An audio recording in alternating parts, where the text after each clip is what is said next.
Can I ask you a question? Have you ever thought about what you've actually survived? What have you figured out the hard way? Not because someone showed you, but because you had no other choice but to figure that thing out. I'm not talking about degrees or job titles. I'm talking about life.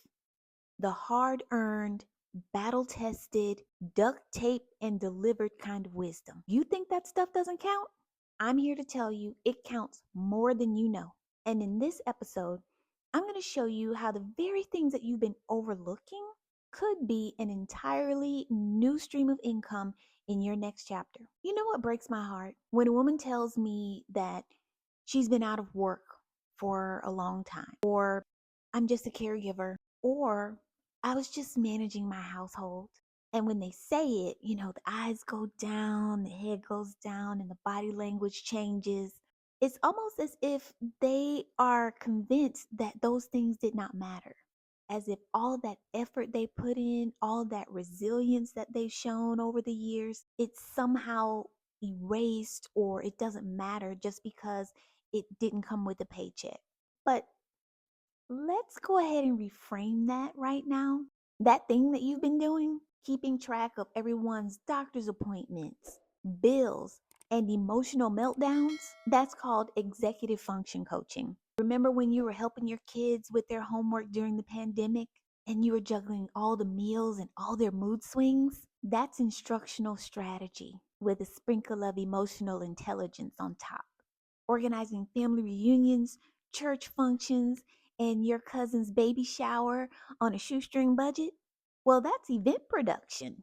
These are bona fide skills. You've just been too close to them to recognize them as currency. Let me tell you a story about a client that I once had. She coordinated a full scale event for a nonprofit that she was volunteering for. And when I say she did everything, she did everything. She sent invitations, designed programs, created every sign and centerpiece, wrote the run of show, decorated the tables, and then Homegirl stood up and delivered the keynote speech. This was the CEO's dream event, something that she had been wanting to do for years, but her board kept shutting it down because of all of the expense associated with it. But my client said, if you really want this to happen, we can do this. And guess what? The feedback was incredible. And at the end of the night, people were actually seeing that organization and that CEO in a completely different light. That one event elevated the entire brand. And that's when it hit my client. I did that. I helped shift the way that people see the CEO as well as this organization. But here's the part that gets me, and maybe it gets you too. Even after doing all of that, delivering excellence with almost no resources, she still felt stuck. Not because she didn't have the talent, which clearly she did, not because she didn't have the receipts, because boom, there you go, but because she did not know how to market herself, how to ask for what she actually wanted, how to get paid for what she had proven that she could do. She was embarrassed to admit it, and I told her, don't be. It's just a gap. And gaps, well, we can fill those. What she did wasn't just help with an event, she built an entire brand experience. She's not just a volunteer, she's an event strategist, a brand elevation consultant. And there are clients out there, nonprofits, small businesses, and even ministries who need exactly that kind of magic. She could teach workshops on how to create events on a shoestring budget. She could offer done for you fundraising kits, or she could create a consulting offer for community based organizations. She already has the proof. Now she needs to give herself permission as well as a plan. And if you saw yourself in that story, maybe the same is true for you too. Let me tell you about another woman that you might know. She's called the family CEO. And yes, honey, I'm talking about you. You're the one who is typically keeping track of everyone's schedules. You're managing prescriptions for your aging parents and calling them every day and saying, hey, mom, hey, dad, did you take your meds today? You're paying the bills. You're keeping the family group chat from falling apart. You're planning the holiday dinner and the family photo shoot and the budget that keeps it all running. And you've done this for years. And it's become so second nature for you that you have convinced yourself that this is not a skill. But sis, it's not just a skill, it's a service. Small business owners are paying operations coaches thousands of dollars to build systems that you have already mastered for free.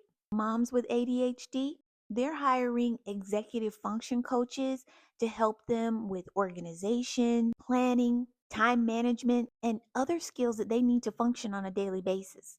Caregivers, they're buying digital planners and support guides. Solopreneurs, they're hiring people to help them manage their chaos. And that person, it could be you.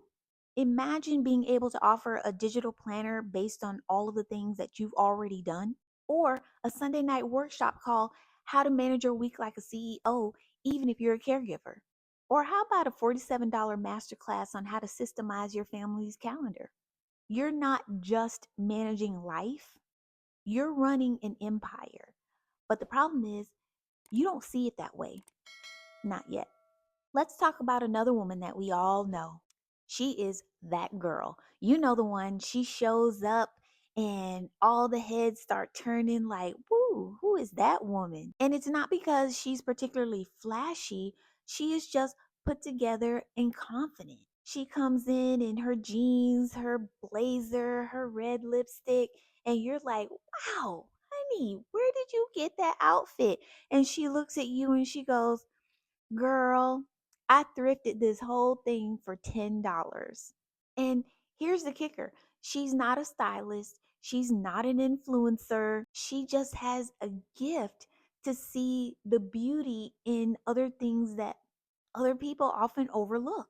But let's be clear, that is curation, that is brand vision, that is visual storytelling. There are entire multi-million dollar businesses that are built off of this ability. Imagine if she did a series called Styling on a Budget. What if she did virtual closet edits for women in midlife who kind of wanted to hide that little pooch that we all get when we get in our mid 40s? She could even offer paid styling sessions for authors, speakers, or entrepreneurs who kind of want to level up their look a little bit. She already has the eye. All she needs is an offer. Here's what I want you to think about: the things that you have survived, juggled, or figured out the hard way, they're not random. They're not wasted. They're not behind you. They're the breadcrumbs that are leading to the table that you are about to build. You don't need a big following either. You don't need a new degree or certification. You need a framework and a little direction and a room of women who remind you who you are. And that's why I created More Life in Midlife. It's a learning space, a strategy room, and a sister circle all wrapped into one. We help women like you turn your lived experiences into income with ease, clarity, and integrity. If you're tired of shrinking, second guessing, or waiting on permission, come and join us inside this room. I'll leave a link in the description below. The doors are always open. It's absolutely free. Your next act starts when you decide that it starts. Because this time, we're not building based on scarcity and hustle. We're building legacy. If you found this video helpful, make sure you hit that like, share, and subscribe button. As always, thank you so much for watching, and I will see you in the next video. Bye bye.